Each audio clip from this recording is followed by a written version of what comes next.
दोस्तों आप सभी को नमस्कार। आज हम बायोलॉजी की तीसरी क्लास पढ़ेंगे।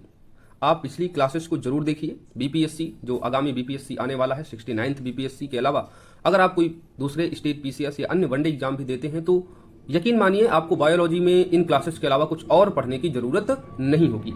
इन क्लासेस में सभी वो तथ्य सभी कॉन्सेप्ट आपको मिल जाएंगे जो आपके एग्जाम में पूछे जाते हैं। एग्जाम ओरिएंटेड सारी क्लासेज हैं। नए ट्रेंड पैटर्न को देखते हुए ये क्लासेज बनाई जा रही हैं। यहां से बाहर आपके एग्जाम में कुछ नहीं पूछा जाएगा, इसलिए इन क्लासेज को बहुत ही ध्यान से बहुत ही पेशेंस के साथ में लास्ट तक आप लोग देखा कीजिए, आपको जरूर इसका फायदा होगा। तो चलिए देर न करते हुए अपनी इस क्लास को स्टार्ट करते हैं। इवोक के चैनल पर आपको प्रीलिम्स के अलावा मेंस की क्लासेस भी अवेलेबल हैं। हमने एसी की प्लेलिस्ट बना दी अलग से, जीएस पेपर 1, 2 की अलग से प्लेलिस्ट बनी है जहां से आप लोग मेंस की क्लासेस भी देख सकते हैं। और जैसे ही ये प्रीलिम्स एग्जाम खत्म हो जाएगा तो और जो करंट से रिलेटेड जो मुद्दे होंगे मेंस में इंपॉर्टेंट होंगे, फिर इसके बाद वो स्टार्ट हो जाएंगे। तो अभी जो है पूरा फोकस अब हमारा प्रीलिम्स पर हो गया है, इसलिए आपको लगातार प्रीलिम्स ओरिएंटेड क्लास प्रोवाइड कराई जा रही है। तो आज हम पढ़ेंगे बायोलॉजी में परिसंचरण तंत्र, सर्कुलेटरी सिस्टम। परिसंचरण तंत्र को दो भागों में डिवाइड कर देते हैं। पहला रुधिर परिसंचरण तंत्र होता है, दूसरा लसिका यानी लिम्फ परिसंचरण तंत्र। रुधिर परिसंचरण तंत्र की खोज अगर हम देखें तो विलियम हार्वे ने किया था। किसने किया था? विलियम हार्वे ने। आप मेरे साथ रिपीटेशन करते जाइएगा, जैसे मैं बोलता हूं आप भी मन में उसको बोलने की कोशिश किया कीजिए ताकि क्लास में ही आपको ज्यादा से ज्यादा चीजें याद हो जाए। तो रुधिर परिसंचरण तंत्र की खोज किसने की? तो विलियम हार्वे ने। रुधिर परिसंचरण तंत्र को मुख्यतः 3 भागों में बांटा जा सकता है। कौन से 3 भाग? रुधिर, हृदय, रुधिर नलिकाएं। तो हमने पहले क्या देखा? हमने पहले देखा सर्कुलेटरी सिस्टम। सर्कुलेटरी सिस्टम को हमने 2 भागों में डिवाइड किया, एक रुधिर परिसंचरण तंत्र, दूसरा लसिका परिसंचरण तंत्र। फिर हमने रुधिर परिसंचरण तंत्र को पढ़ना स्टार्ट किया और देखा कि रुधिर परिसंचरण तंत्र की खोज किसने किया है? विलियम हार्वे ने। फिर रुधिर परिसंचरण तंत्र को भी 3 भागों में डिवाइड किया जा सकता है। पहला रुधिर यानी ब्लड, दूसरा हार्ट यानी हृदय और तीसरा रुधिर नलिका यानी ब्लड वेसल्स। तो आज हम कंप्लीट चर्चा करेंगे रुधिर पर, ब्लड पर कि ब्लड क्या है, क्या इसकी विशेषताएं हैं, सारी चीजें देखेंगे जो आपके एग्जाम में यहां से क्वेश्चन बनते हैं। ब्लड क्या है? तो ब्लड एक तरल संयोजी ऊतक है। आपके एग्जाम में यह पूछा जा चुका है, इसे आप कंठस्थ कर ले कि अगर आपसे एग्जामिनर फिर से अगर ये क्वेश्चन पूछ ले कि ब्लड के बारे में, तो आपका सबसे पहला जवाब होना चाहिए ब्लड एक तरल संयोजी ऊतक है। अब ब्लड में क्या होता है? तो ब्लड में 55 से 60% तक क्या होता है? प्लाज्मा होता है। दूसरा 40 से 45% तक होती हैं रुधिर कणिकाएं। तो ब्लड में हमने 2 चीजें देखी। क्या? पहला प्लाज्मा कितना परसेंटेज? लगभग 55 से 60% तक, और रुधिर कणिकाएं होती हैं 40 से 45% तक। अब बात करते हैं प्लाज्मा की। तो प्लाज्मा में 90% तो आपको जल मिलेगा और 10% के आसपास उसमें क्या मिलेगा? प्रोटीन, कार्बनिक पदार्थ जैसे ग्लूकोज एवं अकार्बनिक पदार्थ जैसे लवण। तो प्लाज्मा हमने देखा ये ब्लड का ही हिस्सा है जो 55 से 60% तक होता है, और दूसरा रुधिर कणिकाएं देखी जो 40 से 45% तक ब्लड में पाई जाती हैं।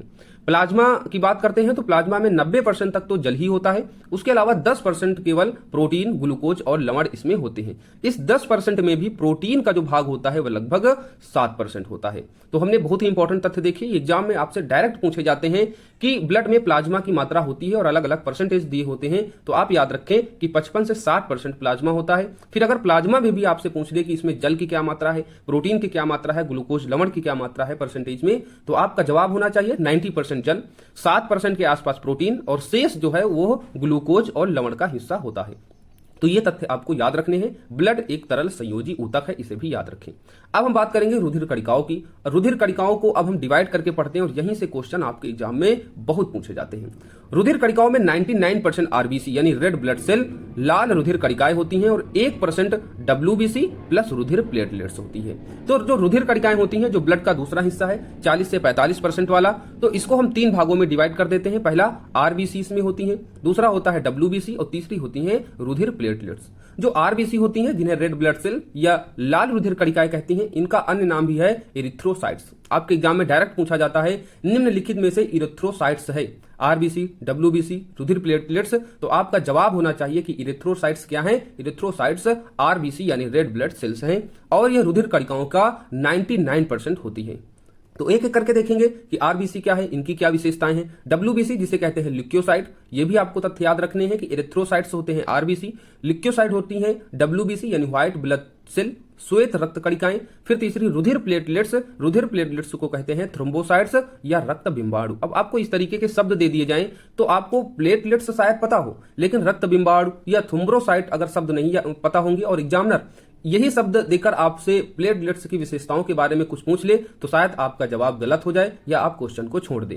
तो इसलिए ये नाम इंपॉर्टेंट है और इसी तरीके से क्वेश्चन को कठिन करने की कोशिश की जाती है। आपके चैप्टर वही होते हैं, सब्जेक्ट वही होता है, टॉपिक वही होता है, बस क्या किया जाता है उसको थोड़ा मुश्किल बनाने के लिए अब रेड ब्लड सेल यानी लाल रुधिर कणिकाओं की जगह अगर एग्जामिनर इरिथ्रोसाइट्स करके आपसे क्वेश्चन पूछ ले तो शायद आपके लिए इससे पहले ये सवाल कठिन हो जाता। लेकिन आपको याद रखना है आरबीसी का नाम है इरिथ्रोसाइट्स, डब्ल्यूबीसी का अन्य नाम है ल्यूकोसाइट्स और रुधिर प्लेटलेट्स के जो अन्य नाम है थ्रोम्बोसाइट्स या रक्त बिंबाणु हैं। इन सभी को आपको याद रखना है। अब आरबीसी की बात करें तो आरबीसी में केंद्रक नहीं होता है, इस तथ्य को याद रखें। आरबीसी में केंद्रक नहीं होता है, लेकिन इसका अपवाद क्या है, ऊंट। आरबीसी जो होता है वह कशेरुकी प्राणियों में केवल पाया जाता है, केवल कशेरुकी प्राणियों में जिनकी रीढ़ की हड्डियां विकसित होती हैं, जैसे हम सभी मनुष्यों को रख लेते हैं, स्तनधारी प्राणियों को रख लेते हैं, लेकिन इसमें केंद्रक नहीं होता है। और इसका एक अपवाद है कि ऊंट में जो है केंद्रक होता है। आरबीसी जो होती है, बाकी जितने भी जीव होते हैं जिनके अंदर आरबीसी होती हैं उसमें केंद्रक नहीं होता है, अपवाद के रूप में ऊंट है। इसी का निर्माण कहां होता है तो आरबीसी का निर्माण होता है अस्थिमज्जा में यानी बोन मैरो में इसका निर्माण होता है। आरबीसी का जीवन काल होता है 20 से 120 दिन तक। डायरेक्ट एग्जाम में क्वेश्चन पूछा जाता है कि आरबीसी यानी रेड ब्लड सेल का निर्माण कहां होता है, जवाब होगा अस्थिमज्जा यानी बोन मैरो में। आरबीसी का जीवन काल क्या होता है यानी ये कब तक जीवित रहती हैं तो 20 से 120 दिनों तक ये जीवित रहती हैं। आरबीसी की मृत्यु कहां होती है, निर्माण तो इनका अस्थिमज्जा या बोन मैरो में हो रहा है। अगर आपसे पूछा जाए कि आरबीसी की मृत्यु कहां होती है तो आप बताएंगे प्लीहा में होती है, स्प्लीन में होती है। इसीलिए प्लीहा को आरबीसी का कब्र ग्रह कहा जाता है। डायरेक्ट आपसे एग्जाम में पूछा जाता है कि आरबीसी का कब्र ग्रह कहा जाता है और आपको डिफरेंट ऑप्शन दिए जाते हैं। जवाब आपका होना चाहिए प्लीहा, जिसे हम इंग्लिश में कहते हैं स्प्लीन। तो हमने देखा आरबीसी के बारे में महत्वपूर्ण तथ्य, एक बार इनको और रिपीट कर देता हूं। मेरा उद्देश्य होता है कि क्लास में ही सारी चीजें आपको याद हो जाएं, ज्यादा से ज्यादा एक बार देखें, दूसरी बार में सारी चीजें आपको याद हो जाए। तो आरबीसी को कहते हैं इरिथ्रोसाइट्स भी कहते हैं। आरबीसी जो होती हैं रेड ब्लड सेल जो होती हैं इनके कणों में केंद्रक नहीं होता है, अपवाद इसका ऊंट देखा। निर्माण अस्थिमज्जा में होता है यानी बोन मैरो में। जीवन काल 20 से 120 दिनों तक। मृत्यु इनकी प्लीहा में होती है, इसीलिए इनको हम आरबीसी का कब्र ग्रह कहते हैं। आरबीसी केवल कशेरुकी प्राणियों में ही पाया जाता है, इस तथ्य को भी आप याद रखें। अब आरबीसी में हीमोग्लोबिन नामक प्रोटीन रंजक पाया जाता है। आप जानते हैं जो हमारा ब्लड होता है, रेड ब्लड सेल जो होती है, जो खून निकलता है, इसमें क्या होता है, हीमोग्लोबिन। जब आप कभी चेकअप कराने जाते हैं तो डॉक्टर क्या चेक करता है, आपका हीमोग्लोबिन चेक करता है। हीमोग्लोबिन में दो चीजें पाई जाती हैं। पहला तो जाना कि एक प्रोटीन रंजक है, इसलिए इसमें प्रोटीन होती है। प्रोटीन क्या है, प्रोटीन का नाम है ग्लोबिन, जो होती है 96% के आसपास। तो हीमोग्लोबिन में ग्लोबिन नामक प्रोटीन होती है और दूसरा हीम नामक रंजक होता है। कितना परसेंट, लगभग 4% के आसपास। तो आरबीसी में हीमोग्लोबिन नामक प्रोटीन रंजक पाया जाता है, जिसके कारण जो हमारा खून है वो कैसा होता है, लाल होता है। हीमोग्लोबिन में ग्लोबिन नामक प्रोटीन होती है लगभग 96% के आसपास, और हीम जो एक रंजक है वो 4% के आसपास होता है। अब ये हीम जो रंजक है इसका वर्क क्या होता है, इसका वर्क होता है कि अणु के केंद्र में आयरन Fe होता है, जो जिसमें ऑक्सीजन को बांधने और मुक्त करने की क्षमता होती है। इसलिए ब्लड के द्वारा हमारे शरीर में क्या होता है, ऑक्सीजन की सप्लाई होती है। और यह किसके कारण होता है, ब्लड में स्थित हिम रंजक के कारण। इस तथ्य को आप याद रखें। आरबीसी में एक विशेष प्रकार की प्रोटीन भी पाई जाती है, ग्लाइकोप्रोटीन, और जिसे हम एंटीजन कहते हैं। अब हम पढ़ेंगे डब्ल्यूबीसी, जिसे हम ल्यूकोसाइट कहते हैं। आरबीसी को हमने पढ़ लिया है कंप्लीटली, और यहीं से क्वेश्चन आपके एग्जाम में पूछे जाते हैं, इससे बाहर कुछ नहीं होगा। डब्ल्यूबीसी में क्या होता है, इसमें केंद्रक होता है। आरबीसी की तुलना से हम पढ़ रहे हैं, इसलिए कॉलम हमने बना दिया ताकि आपको पढ़ने में थोड़ा आसानी हो।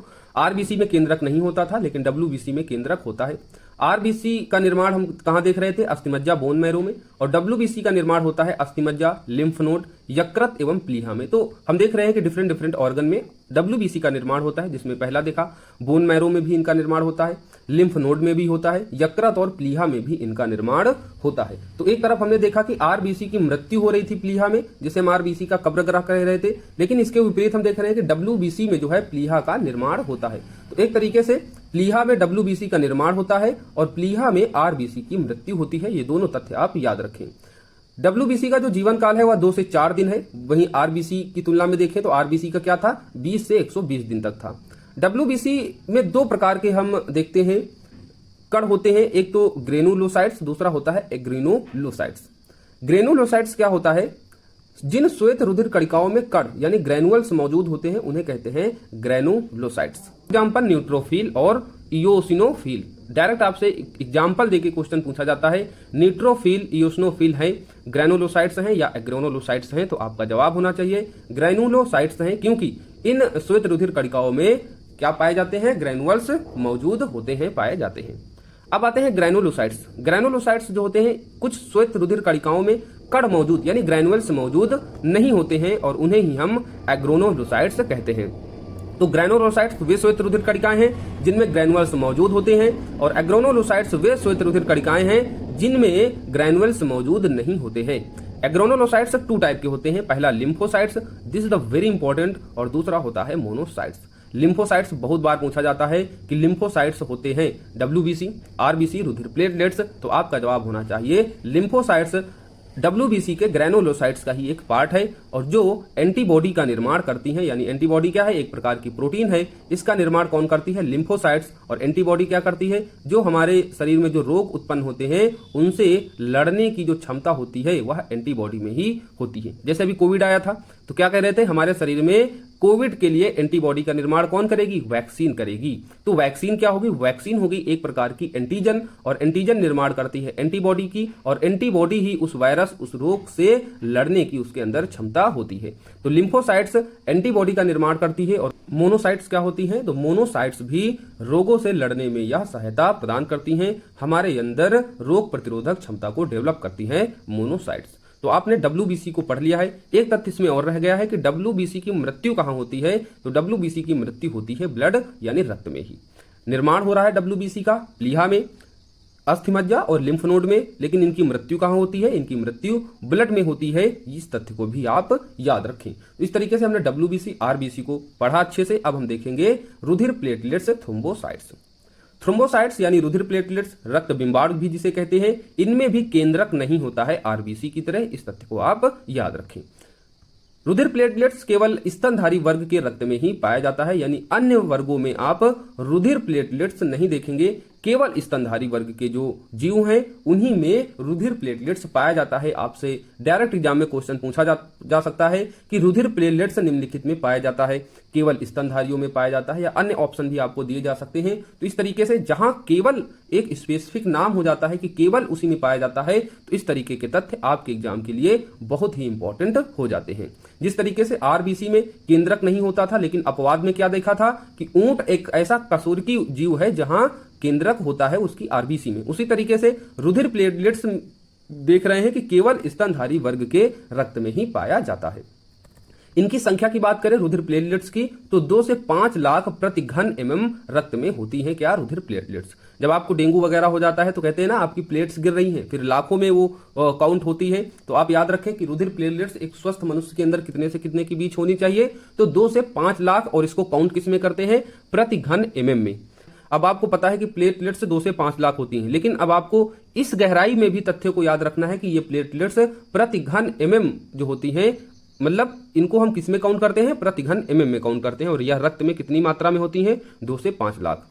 इनका कार्य क्या होता है प्लेटलेट्स का, प्लेटलेट्स का कार्य होता है शरीर के किसी हिस्से के कट जाने पर रक्त के बहाव को रोकना, यानी ब्लड क्लॉटिंग का वर्क होता है रुधिर प्लेटलेट्स। अगर रुधिर प्लेटलेट्स की संख्या आपके शरीर में कम हो जाए तो डॉक्टर ऑपरेशन करने से मना कर देता है, क्योंकि ऑपरेशन करते समय क्या होता है, आपके शरीर से ब्लड बहुत ज्यादा निकलता है। अगर ये संख्या इनकी प्लेटलेट्स की कम होंगी तो ब्लड आपका नहीं रुकेगा, तो क्या होगी, आपकी मृत्यु भी हो सकती है।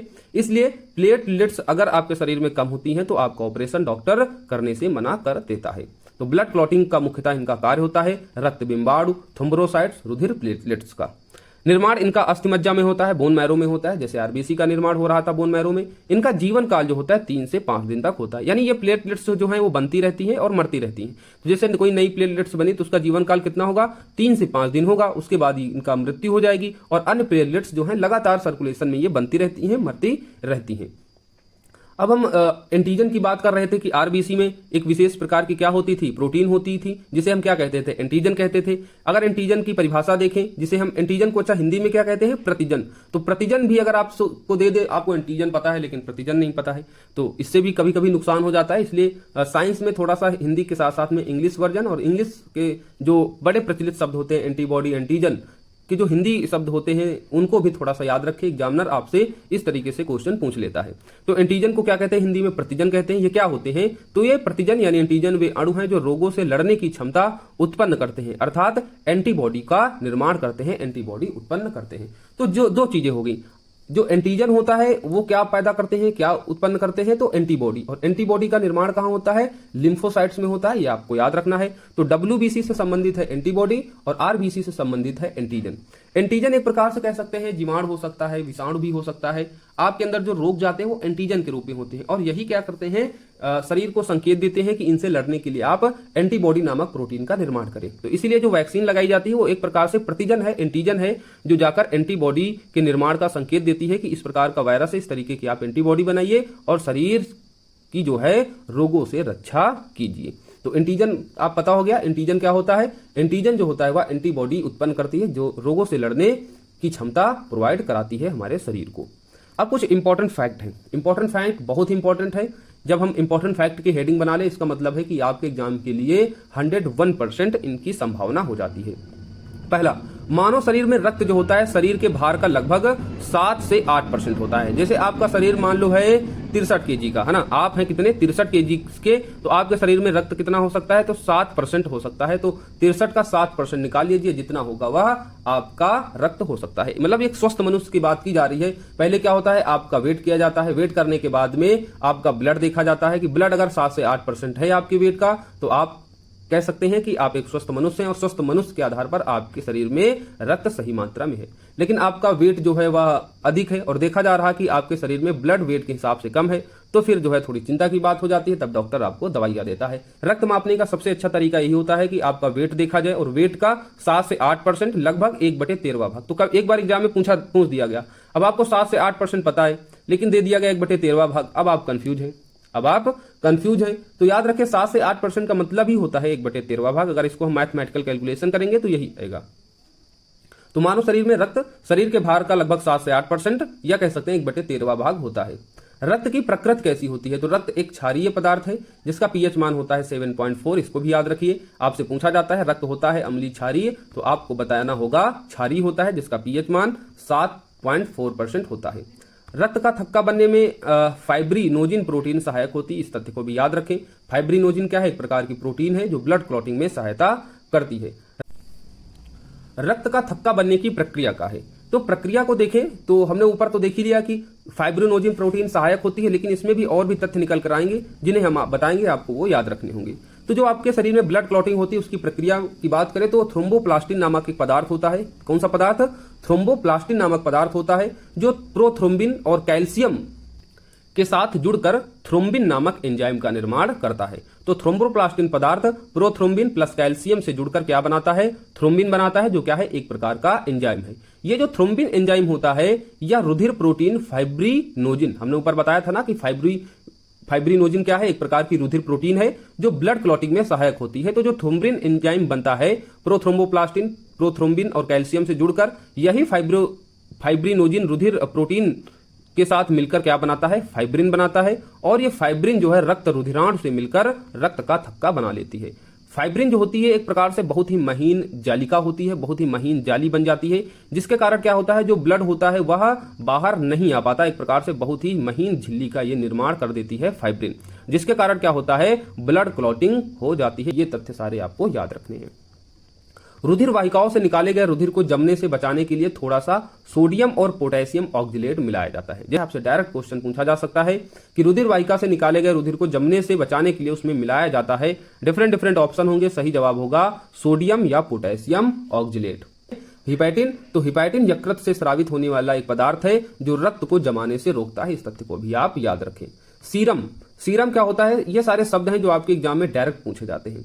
जब प्लाज्मा में से फाइब्रिनोजिन प्रोटीन निकाल दिया जाए, और फाइब्रिनोजिन क्या करता है, ब्लड क्लॉटिंग में सहायता करता है, ऊपर हमने देखा।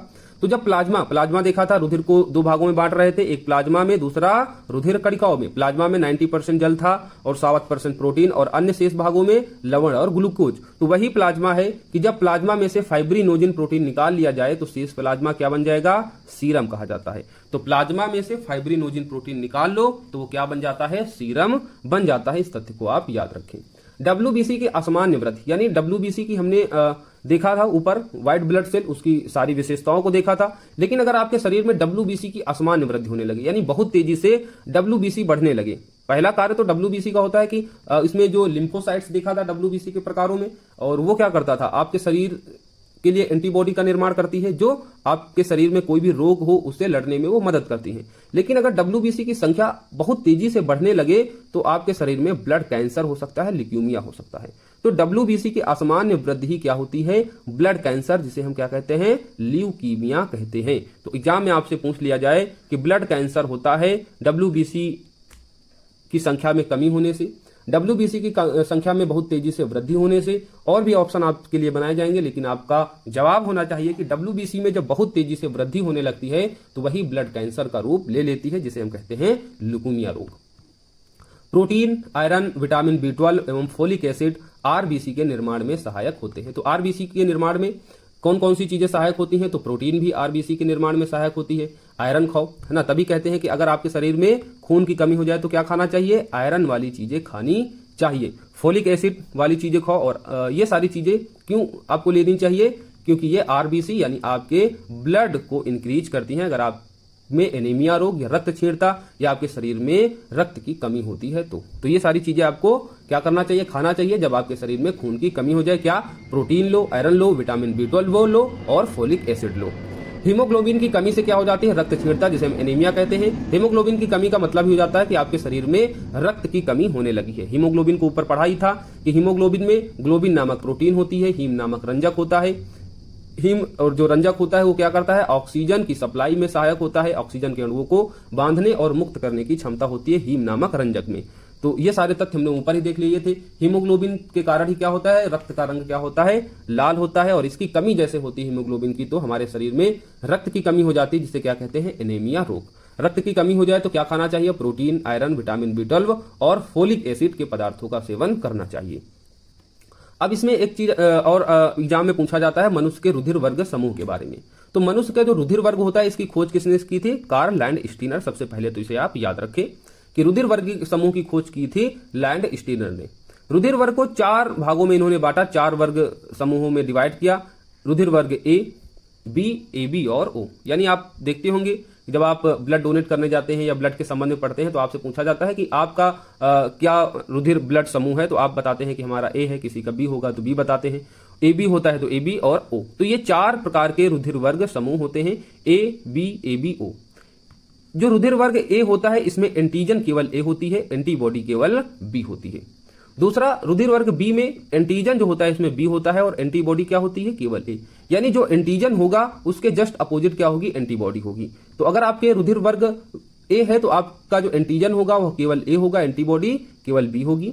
वहीं अगर आपके शरीर का रुधिर वर्ग बी है, यानी बी है आपका ब्लड ग्रुप, तो आपके जो एंटीजन होंगे वो बी होंगे और एंटीबॉडी क्या होगी, ए होगी। लेकिन अगर आपका ब्लड ग्रुप जो है ए बी है तो एंटीजन इसमें क्या होगा, ए और बी दोनों होंगी और एंटीबॉडी अनुपस्थित होगी, यानी ए बी जो ग्रुप होता है उसमें एंटीबॉडी नहीं होती है। दूसरी तरफ अगर आपका ओ है, ब्लड ग्रुप क्या है, ओ है, तो यहां पर एंटीजन अनुपस्थित होता है, यानी एंटीजन नहीं होता है किसी भी प्रकार का, एंटीबॉडी ए और बी होती है। इस कॉलम को आप याद रखें कि अगर रुधिर वर्ग ए होगा तो एंटीजन ए, एंटीबॉडी बी। रुधिर वर्ग बी है तो एंटीजन बी, एंटीबॉडी ए। रुधिर वर्ग यानी ब्लड ग्रुप ए बी है तो एंटीजन ए बी उपस्थित होंगे दोनों ही, एंटीबॉडी नहीं होगी। और ब्लड ग्रुप ओ में एंटीजन नहीं होता है, एंटीबॉडी ए बी उपस्थित होती है। इसीलिए ओ को क्या कहते हैं, ओ को सर्वदाता कहते हैं। जब इसमें कोई एंटीजन है ही नहीं तो क्या करेगा, जो ओ ग्रुप वाला मेंबर होगा, व्यक्ति होगा, या किसी को भी ब्लड दे सकता है, ए को भी, बी को भी और ए बी को भी। उसी तरीके से ए बी में जो है एंटीबॉडी नहीं होती है, एंटीजन ए बी दोनों होती है। तो ये क्या करता है, सर्वग्राही है, यानी ये ओ से तो ले ही लेगा, बाकी इसमें एंटीजन बी भी है, एंटीजन ए भी है, तो यह ए से भी ले लेगा और बी से भी ले लेगा। लेकिन किसी को यह ब्लड जल्दी देगा नहीं, यानी अगर ये ए को देता है तो इसमें बी एंटीजन नहीं है, तो भी क्या करेगा, दोनों आपस में चिपक जाएंगे ब्लड, और क्या होगा, रुधिर नलिकाएं क्या होंगी, जाम हो जाएंगी। बी को भी नहीं देगा क्योंकि बी तो है लेकिन इसमें बी वाले ग्रुप में ए नहीं है। ओ को भी नहीं देगा क्योंकि ओ में एंटीजन अनुपस्थित ही नहीं है। तो ए बी वाला जो है केवल ए बी को ही दे सकता है और किसी को नहीं। तो ए बी जो है एंटीबॉडीज में नहीं होती, इसलिए क्या है, ए बी सबसे खून ले सकता है और ब्लड ग्रुप ओ वाला सबको खून दे सकता है, इसलिए ब्लड ग्रुप ओ को सर्वदाता और ब्लड ग्रुप ए बी को सर्वग्राही कहते हैं। इसमें एक पूछा जाता है आरएच फैक्टर के बारे में। लैंडस्टीनर और वीनर ने रुधिर में एक अन्य प्रकार के एंटीजन का पता लगाया। तो आरएच फैक्टर क्या है, एक एंटीजन है जिसकी खोज किसने की, लैंडस्टीनर और वीनर ने, जिसे इन्होंने रीसस नामक बंदर में खोजा। तो आरएच फैक्टर डायरेक्ट पूछा जाता है, मैं कहां पर खोजा इन वैज्ञानिकों ने, तो रीसस नामक बंदर में इसको खोजा, तभी इसका नाम आरएच फैक्टर भी रखा गया था। रक्तदान यानी ब्लड डोनेट करते समय आरएच फैक्टर की भी जांच की जाती है कि आरएच फैक्टर पॉजिटिव है या निगेटिव। मान लो व्यक्ति एक्स है और दूसरे व्यक्ति वाई है। अब एक्स व्यक्ति जो है वाई को ब्लड डोनेट करना चाहता है, तो अगर आरएच फैक्टर, मान लो उनका ग्रुप ए है, दोनों का मान लो ग्रुप तो ए ही है, सेम है, तो आप देख रहे हैं कि ब्लड ग्रुप ए वाला ए को ब्लड दे सकता है, कोई प्रॉब्लम नहीं होगी, लेकिन आरएच फैक्टर को भी मैच किया जाएगा। अगर ब्लड ग्रुप ए का आरएच फैक्टर पॉजिटिव है और दूसरे वाई का भी आरएच फैक्टर पॉजिटिव है, तब तो पॉजिटिव रिजल्ट आएगा।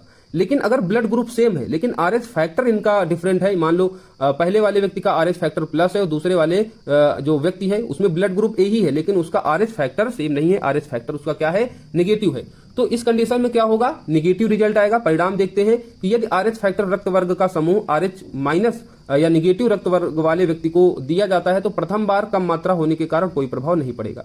यानी मान लो ब्लड ग्रुप ए है, ब्लड ग्रुप दूसरा ए है, ए को चढ़ा सकता है ब्लड ग्रुप, पहली कंडीशन में तो ठीक है क्योंकि दोनों का आरएच फैक्टर भी सेम है, लेकिन यहां देख रहे हैं दोनों का आरएच फैक्टर क्या है, सेम नहीं है, तो पहली कंडीशन में तो ठीक है, ज्यादा प्रभाव नहीं पड़ेगा। लेकिन दूसरी बार भी अगर इस प्रकार का अगर ब्लड डोनेट किया जाता है तो रक्त अभिश्लेषण के कारण, अभिश्लेषण मतलब क्या होता है कि जब डिफरेंट एंटीजन आपके शरीर में चढ़ाई जाते हैं, मान लो आपके शरीर का एंटीजन कुछ दूसरा है, ब्लड ग्रुप तो सेम है मगर यहाँ पर एंटीजन देख रहे हैं कि एक और आरएच फैक्टर भी है, तो जब डिफरेंट एंटीजन, मान लो आपके शरीर का एंटीजन दूसरा है और दूसरे व्यक्ति के में एंटीजन दूसरा है, तो जब इस तरीके से ब्लड चढ़ाया जाता है तो क्या हो जाता है, अभिश्लेषण यानी दोनों का एंटीजन क्या होता है, आपस में वो चिपकने लगती हैं, जिससे जो ब्लड नलिकाएं होती हैं वो जाम हो सकती हैं।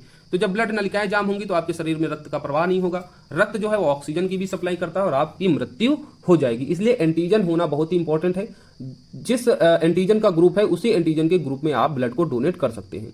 और यहां पर पाया कि एंटीजन के साथ साथ में ब्लड ग्रुप के साथ साथ में ये आरएच फैक्टर जो एक प्रकार के एंटीजन है ये भी सेम होना चाहिए। अगर ये सेम नहीं है तो पहली बार तो प्रभाव कम होगा, कम मात्रा में जाएगा, लेकिन दूसरी बार अगर इस तरीके का किया जाएगा तो क्या होगा, रक्त जो ग्रुप आरएच माइनस फैक्टर वाला है इसकी मृत्यु हो जाएगी। एरिथ्रोब्लास्टोसिस फर्टिलिस जो होता है ये भी एक प्रकार का यही आरएच फैक्टर से ही संबंधित है।